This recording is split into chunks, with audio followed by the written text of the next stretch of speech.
Welcome to Stuff You Missed in History Class, a production of iHeartRadio.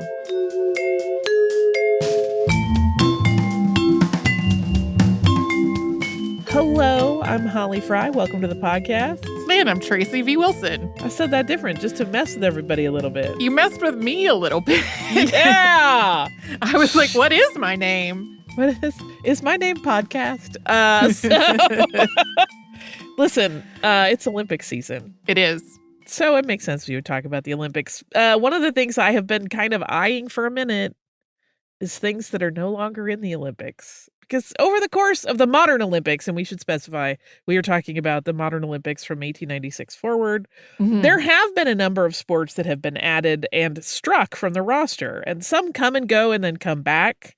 The sledding sport of skeleton, which involves racers whipping headfirst down a track, and to me is terrifying, was first introduced into the games in 1928, and then it went away until another appearance in 1948.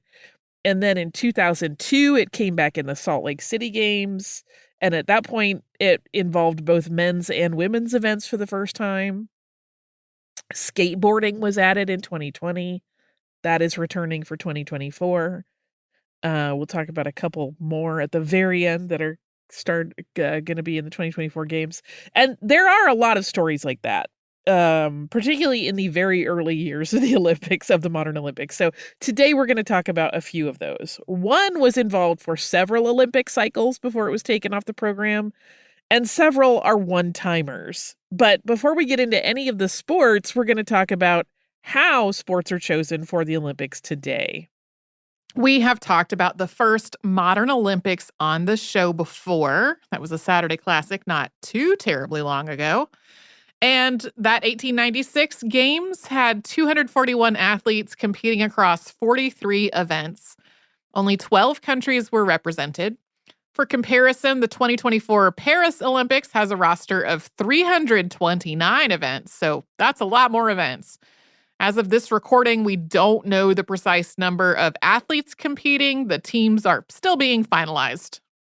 For a sport to be added to the Olympic Games program, there are quite a few steps. So first, it has to be recognized as a sport by the International Olympic Committee. That's the IOC, which is how we'll refer to it going forward. And to be recognized by the IOC, there has to be an international organization that oversees the sport. And that organization cannot be tied to any government. If a sport receives IOC recognition, it is then classified as a member of the International Sport Federation. One of the requirements of sports that make it to the IF list is they enforce a code established by the World Anti-Doping Agency that was established in 1999 as a cooperative, independent international agency to oversee and facilitate consistent anti-doping practices and policies. It develops these policies by working with sports organizations and world governments. The result is the World Anti-Doping Code. Sports on the IF list are required to enforce this code if they want to move on to selection for inclusion in the Olympic Games. Then the sport that has made it to the IF list has to submit a petition to the IOC to show that it meets certain criteria. For a men's sport, it has to be represented by athletes on at least 4 continents and in at least 75 countries. The numbers for women's sports are a little bit different. They have to show participation across at least 3 continents and 40 countries. But those numbers are not the only criteria. They're sort of the starting point, because the petition also has to show the value of the game on the international platform that the Olympics offers. Sports that require mechanical propulsion, like racing motorized vehicles, or that are considered mind sports, like chess, cannot be included in the Olympics. There have been times when sports that would run afoul of those rules have been included, like power boating, but such events are now gone. That brings us to how a sport or event might be dropped by the IOC. There's ongoing review of any of the events that are part of the Olympic roster, and some of them in that process are eliminated. There's not one single reason why that might happen. Some are logistics aspects, like whether there's enough physical space for an event and how expensive it would be to include it. If an event requires a purpose-built venue, that would also be factored in. For example, How popular a sport is, how likely it is to gain media attention, those are also considerations. But it's not even as simple as just that. Baseball, as an example, has had an on-again, off-again relationship with the Olympics for decades. In some years, it was included as a demonstration event, but not an official competition. From 1999 to 2012, it was an official Olympic sport, but because the Summer Olympics overlapped with the season of Major League Baseball in the U.S., a lot of the best players opted out of the Olympics, even though professional players were allowed to compete. The IOC wanted the MLB to alter the season during Olympic years, but the pro sports organization didn't want to do that. That's driven by its own fiscal determiners, so the Olympics cut the sport. But then it was back 8 years later in the 2020 games, which didn't happen until 2021 because COVID. You won't see baseball in Paris this year, and that's because baseball just doesn't get a lot of interest in Europe. A whole stadium would have been needed, and it likely would not have been easy to repurpose after the Olympic Games were over. So, no baseball in Paris, but it will be back for the 2028 games in Los Angeles, where obviously baseball already has a home. Now, though, we're going to look at some of the events that have not made it back into the program. Tug of war is, of course, an ancient athletic competition. We don't know exactly when it started or who invented it. And because of its simplicity and its minimal equipment, it's completely likely and believed that it developed in multiple places independently without a whole lot of variation. Cultures that would have been in modern-day Egypt, India, Korea, Pacific Islands, South America, etc., all have some sort of tug of war in their history. And the specifics really vary only in how a win might be decided. In some cases, specific points along the line of a rope might be marked, with the center of the rope also marked, and the assembled people on either side have to pull that center mark past a designated point to be declared the winners. In other competitions, the distance of a pull back and forth might be measured to determine which team pulled their opponent farther, even if they were later pulled in the other direction. It's maintained its popularity over the centuries as a way for people to train and play at the same time, and it's included in events like Scottish Highland Games, picnics, and other large gatherings. In 1900, tug-of-war made its Olympic debut in Paris. That year, the games were already much bigger than they had been in 1896. There were 95 events and 997 athletes, this time including 22 women. In 1900 and 1904, the tug-of-war teams consisted of 5 or 6 members. In 1908, the number of men per team was expanded to 8. To win, the team had to pull their opposing team 6 feet. If neither of them managed to do that, then an additional 5 minutes of play was started. If neither team had succeeded in achieving this goal by that point, then the judges stepped in and they measured the progress that each team had made. Whoever had pulled their opponent farther in the course of the match was declared to be the winner. This was never a huge sport at the Olympics because only a few countries ever entered. Even so, tug-of-war had a lot of arguments and controversy in its early years as an Olympic event. Just determining the winner sounds like it could have been complicated. There was bickering about tug of war. There were initially 3 teams scheduled to compete in tug of war in its first appearance in the Olympics in 1900. A French team, the Racing Club de France, the U.S. team, and a mixed team made up of competitors from both Denmark and Sweden. The reason we named the French team the Racing Club is because countries could enter multiple teams, and often those teams were sent from local or special interest athletic clubs, which was the case with the Racing Club. But a scheduling conflict led the U.S. to drop out. As with many events, the players that made up the teams were participating in multiple contests, and 3 of the members on the U.S. team were also doing the hammer throw, which was scheduled at the same time that day on July 16th. So the U.S. withdrew, leaving the mixed team and the French team to battle for gold and silver. The mixed Scandinavian team took gold, and France got the silver. There has been a lot of conflicting reporting on things at the 1900 games, including who won. This may be in part because it seems like the U.S. team had a tug-of-war match with the Swedish and Danish athletes after the official match was done, presumably just for fun, and that sometimes gets reported in U.S. papers, so the U.S. bested them. It seems that because this was outside the scope of the official games, things got a little loosey-goosey, and at one point, additional athletes from the U.S. jumped on the rope mid-match and started adding additional pulling power. This was reported in the French press as causing quite a fight. It's one of those things that is stepped around very carefully. No one really comes out and says hands were thrown, but officials had to get involved to break things up. On a more positive note, though, one of the French silver medalists from the 1900 games was a man named Constantin Enriquez de Zubiera. This was the first Black athlete to medal at the Olympic Games. Additionally, one of the athletes on the mixed team wasn't even at the Olympics as a competitor. Edgar Abia was a journalist working for the newspaper Politiken and was in Paris to cover the games. But when the Danish and Swedish team realized they were down a man, they asked him to join at the last minute. So he went from just there as a spectator and journalist to being a gold medalist. Can you imagine if anything like that happened today? In a moment, we're going to talk about tug of war at the 1904 Olympics. Slight spoiler, there was conflict. But first, we're going to pause for a sponsor break.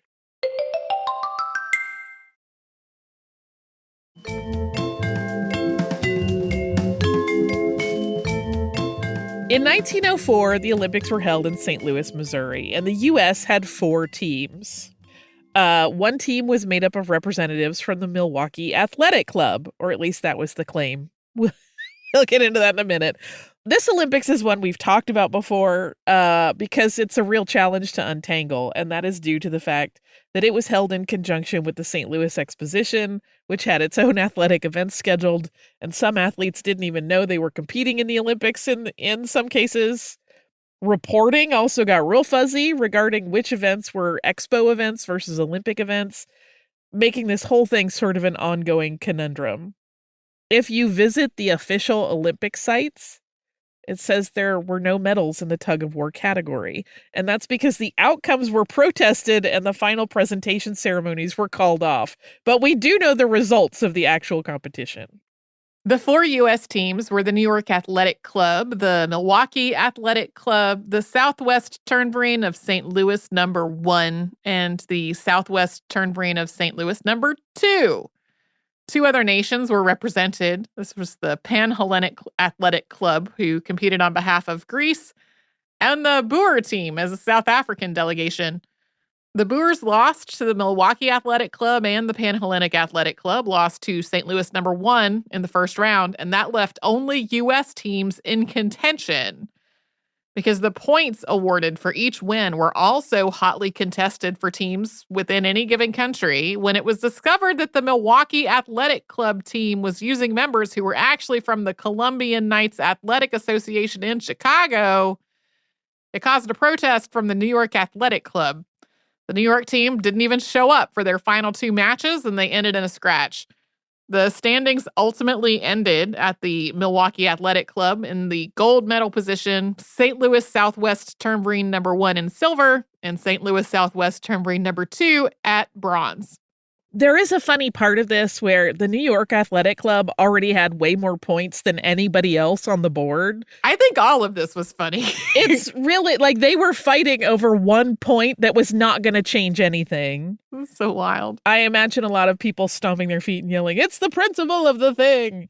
And then in 1908, the games were held in London. And early in the tug of war competition, there was a cheating accusation involving footwear. In the quarterfinal, which was the only one because only the US, Sweden, and Great Britain entered tug of war teams, the team from Liverpool quickly overtook the US team. So quickly that the athletes from the USA thought there must have been some unfair advantage. Great Britain had 3 teams, which was allowed, again, for the event at the time, 1 from Liverpool, 1 from London, and a metropolitan team that was made up from multiple cities. Just about all of these athletes were policemen, and they all wore their police boots to compete. To the U.S. team, this seemed like cheating. And the rule about allowed footwear for the games was invoked, which stated that, quote, no competitor shall wear prepared boots or shoes with any kind of projecting nails, tips, springs, points, hollows, or projections of any kind. Okay, so here's what happened. There were accusations that there were perhaps points or some sort of protrusion that would allow them to dig in from their boots. But the Courier-Journal of Louisville, Kentucky, several months later after the whole thing had played out, shared a very detailed description of what happened. Quote, then came the fiasco of the tug-of-war contest. The police of London, Liverpool, and other large English cities do not wear as gentle-looking shoes as do their brethren in this country. The shoe is very heavy and has a heel plate to protect the wearer from wearing over on the heels. So when the tug-of-war contest was called, the American boys, who knew as much about the science of pulling a rope in a tug-of-war contest as a rat does in trapping a cat, came out for the event wearing patent leather shoes, and the ground was simply turf-fed. The rules permit the use of common shoes.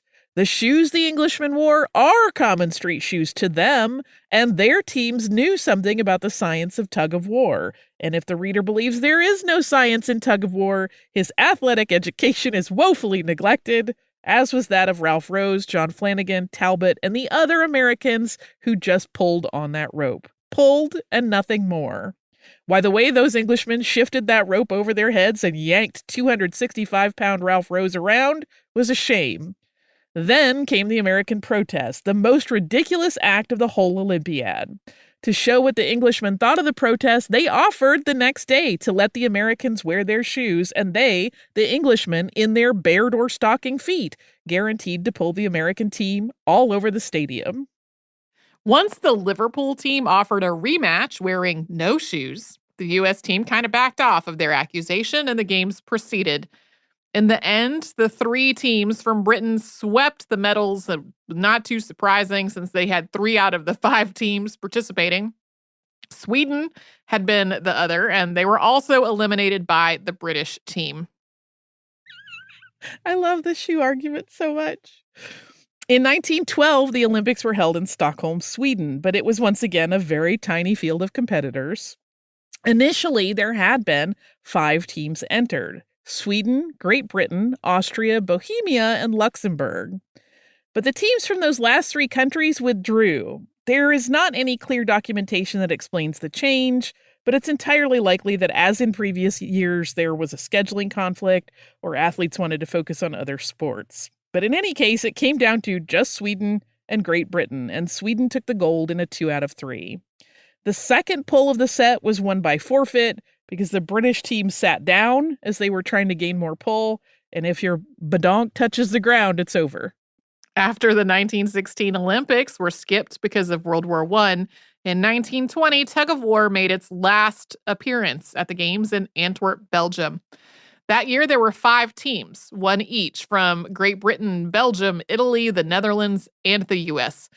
The matches were staged August 17th and 18th, and they seem to have been pretty uneventful in terms of scandal and conflict. In the end, Britain, with a team consisting mostly of London policemen, took the gold, and the Netherlands won silver. Belgium was the bronze medal winner. I read in a few different places that the reason it tended to be policemen on tug-of-war is that was a sport that they played as part of their training, and they were all very good at it. If anyone wants to corroborate or shoot down that information, because it did come up in a couple places, love to hear it. But even though the 1920 games went fine, tug-of-war was not brought back for the 1924 games. But this is one of those cases where enthusiasm for tug-of-war has continued. In 1960, the Tug-of-War International Federation was formed, and many clubs became members. Today, more than 50 countries are included in the organization, and there are ongoing efforts to have tug-of-war once again added to the Olympic program. Some events were included in the Olympics only once ever. One of these was the 200-meter obstacle course swim, which sounds like something you might see on Ninja Warrior today because it combines, obviously, swimming and obstacles. This one was part of the 1900 Paris Olympics, and athletes had to compete in the River Seine.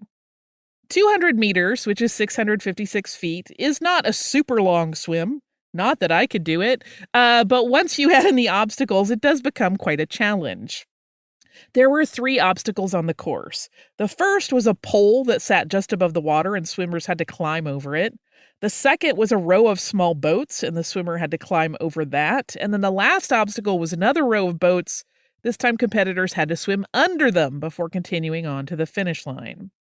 This was a freestyle event, so the swimmers could use whatever stroke they were strongest with, and this would have been especially important in the current of the Seine, which can be brutal. Although 28 swimmers signed up for this race, only 12 actually competed. The rest are listed as did not start in the official reporting.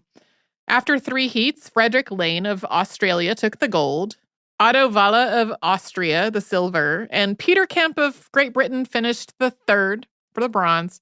Frederick Lane also won a gold in the 200-meter without obstacles. We have some more one-timers to go, but first we're going to hear from the sponsors that keep Stuff You Missed in History class going.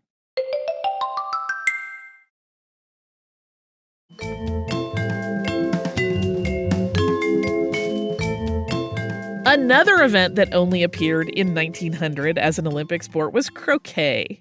This one comes with a little bit of a caveat. Just as we mentioned in the discussion of tug of war that the 1904 Olympics had been held at the same time as an exposition, and there was confusion even among athletes about what exactly they had participated in, Paris had a similar setup, and it had similar problems. And in the case of croquet, there have been sources that say it was not an Olympic event, although it did appear in the event guide, and it is listed as an event on the official record. Beyond that, there are still a lot of questions about it. There appeared to be very little interest in Olympic croquet. According to a Time magazine article from 2012, only one spectator bought a ticket to watch. It is not clear which of the several days' matches that person might have seen. Additionally, only one country was represented, which was France. In addition to low spectator interest, the press wasn't really excited about publishing the latest updates on croquet. There just was not a lot of written information about it. There's not. There were 4 events, 3 that were medaled and 1 that was not. So those events were singles for 1 ball, singles for 2 balls, and doubles. Those all got medals. And then there was what's called a handicap event, by which we mean the practice of weighted scoring or other means to make it competitive, no matter the different skill levels of the players. It's like an open invitational. A look at the medalist list shows that most of the time, the same people were playing in every single event. In singles 1 ball, gold went to Gaston Aumoit, silver to Georges Join, and bronze to Chrétien Wedelic. In singles 2 balls, gold, silver, and bronze went to Chrétien Wedelic, Maurice Vignereau, and Jacques Sautereau. The doubles open shows only one winner, a T made up of Georges Join and Gaston Aumoit. Maurice Vignereau also won the singles 2-ball handicap event. We don't know the names of any of the other competitors in that event. That is how undercovered it was. More interesting than the medals list is the fact that the 1900 croquet events featured some of the first women Olympians. Jean-Philelle Brohy, Marie Augier, and Louise Amarie Desprez. All 3 of these women played against the men in both singles events, although it appears they didn't all finish the game. It's not really known if there was a doubles team composed of women. They joined Hélène de Portal as the women trailblazers in the Olympics that year. Portal had won a gold medal in yachting. Given the exclusively French field of competitors, the low interest of spectators, it's not really surprising that croquet did not make another appearance at the 1904 games or any games since. The 1904 Olympics did feature the game of roque, which is similar to croquet, but that is played on a hard court instead of a lawn. The plunge for distance was included in only one Olympic Games. That was in 1904. This is a fascinating challenge for an athlete. The competitors had to dive into a lake from a starting position standing at the edge of a platform. And then the distance they traveled in the lake without moving their body was measured to determine the winner. Once the divers' natural buoyancy or their need to breathe brought their head out of the water, that run was over. It could also end at 60 seconds if the diver hadn't surfaced. So this is basically a contest to see who is best at making themselves a water projectile. This was a sport that had been invented sometime in the 1800s. The first written records of it are from 1865. I feel like jumping off of high places into bodies of water, not as an official sport, probably going back way before that, but like this is that actual We're going to make rules and measure event. So this hadn't been around for all that long when it became an Olympic event, but it had already been part of swim meets in the US and abroad. The 1904 plunge for distance competition was held on September 5th, 1904, at a body of water that was called Life Saving Lake. That was a man-made body of water that had been used, as the name suggests, to train first responders in life-saving protocols in the water. The event did not have a lot of competitors, just 5. All of them were from the U.S., and specifically from the New York Athletic Club. The gold medal went to William Dickey, who traveled 62 feet 6 inches, about 19 meters. Silver went to E.H. Adams, who traveled 57 feet 6 inches, or 17.5 meters. And bronze went to Leo Goodwin, who managed 57 feet, or 17.3 meters. The 2 non-placing competitors were Newman Samuels and Charles Pira, who made it 55 feet and 46 feet, respectively.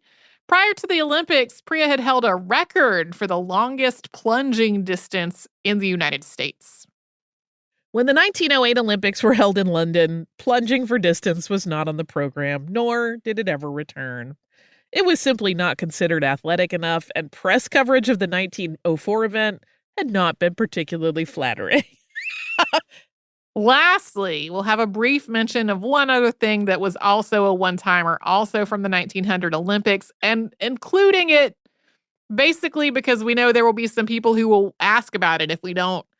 Also, though, to show how very different the games are today, because there's no way this event would be happening in 2024. This is going to be very brief and a high-level mention, but it's also gruesome and involves animal cruelty. So if that is not something you want to hear about, just jump ahead to the listener mail, which will happen in about 2 minutes. So instead of shooting clay pigeons in 1900, there was an Olympic event that involved shooting live pigeons. And the goal was to shoot as many birds as possible. Each shooter shot once per round. And if a shooter missed twice, that was the end of their competition. Leon de Lunden of Belgium shot 21 pigeons and won gold. Maurice Farr of France shot 20 birds to take the silver. And the bronze was a tie between 2 U.S. competitors, Donald McIntosh and Crittenden Robinson. Each of them shot 18 pigeons. This is the only time in Olympics history when animals were killed as part of a contest. But it also included cash prizes, which is not part of the Olympics normally.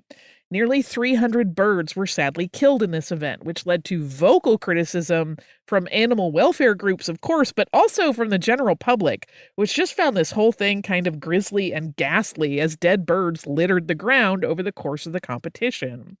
Both the awkwardness of the situation with the prize money and the general distaste for the whole thing led to live birds thankfully never being used again.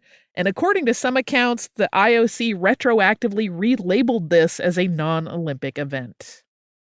As we mentioned at the top of the show, there are new events added to the Olympic roster all the time. For 2024, spectators can look forward to breaking, also called breakdancing, although it is already not being planned for the 2028 Games. Additionally, skateboarding will have a second showing as an Olympic sport. We mentioned up at the top of the show that one debuted in Tokyo. Whether we'll continue to see these events and other newcomers, or if they will be relegated to history, that remains to be seen. I'm honestly very excited about the breakdancing. And I kind of have thematic listener mail. I have 2 listener mails. They're both pretty brief. But if you are an Olympics watcher and you need a snack, here we go. The first is spicy popcorn. This is from our listener, Robin, who writes, Holly and Tracy, thank you as ever for your excellent work on the podcast. A bit delayed, so I'm not sure if anyone else wrote in with this suggestion, but I had something I wanted to share about popcorn. Have you ever done spicy popcorn? Pop your corn and put it in a big bowl. Shoot over a few shakes of Tabasco or your other favorite hot sauce. Toss and repeat until your popcorn is as seasoned as you like. I typically shoot and toss 3 times. Make some tasty, spicy, vinegary deliciousness. I, too, like popcorn on the edge of burn and am in a constant friendly battle with my partner who laments over any burn bits whatsoever. I don't know, that sounds sort of perfect because, you're not competing over the same pieces.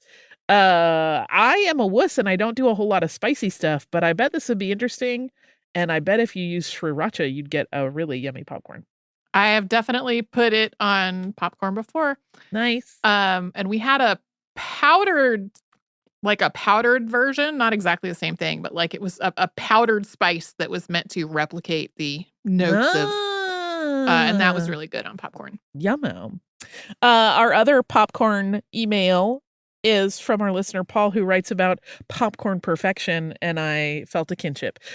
Paul writes, "Hi, Holly and Tracy. Loved listening to your popcorn techniques and wanted to offer my own. 1/8 inch of oil in a heavy bottom stock pot along with a tablespoon or 2 of butter. Butter alone will burn, so the oil keeps that from happening. Add 1/2 cup of kernels, turn the heat to medium, and cover with a clear lid. Clear because it's fun to watch. With this method, I managed once to achieve the legendary and much sought after perfect pop. As I reached the bottom of the bowl without yet encountering an unpopped kernel, my heart began to race. Further inspection revealed no unpopped kernels whatsoever. My joy and celebration were not shared by my family members, but I went to sleep smiling that night. Regarding the pet tax, please enjoy a picture of our pit bull boxer Weimaraner mix Gunny trying to steal my wife. The smug look on his face says it all. Thanks for everything. Best regards, Paul." This dog is so cute. The reason he says he's trying to steal his wife is he has his arm around his wife's shoulder and is looking back over his own shoulder like, hey, it's very, very cute. That is a very pretty dog. I hope he is as delightful as he is beautiful. I understand the perfect pop thing because I too am always hoping that this will be the time that there's no unpopped kernels. And I have a clear glass lid that I use as well because I do love to watch it pop. I think that's great. Fabulous. I love that people all love popcorn as much as, or not all, but many people seem to love popcorn as much as me. Yeah, we've gotten a lot of popcorn email from very enthusiastic folks. Popcorn is delicious. Lately, I have been on a weird kick for me because I always say that I am more of a butter tooth than a sweet tooth. Like I want savory stuff all the time. But lately I have been wanting candy popcorn constantly. I don't know what's going on there. I should go back to savory. It's probably better for me just because I have blood sugar spikes sometimes. But anyway, popcorn all the time. Dinner popcorn, here we come. Thank you for sharing all of your popcorn recipes. You can still keep sending them because I'm still reading them. If you would like to do that, you can do that at historypodcast@iHeartRadio.com. You can also subscribe on the iHeartRadio app or wherever you like to listen.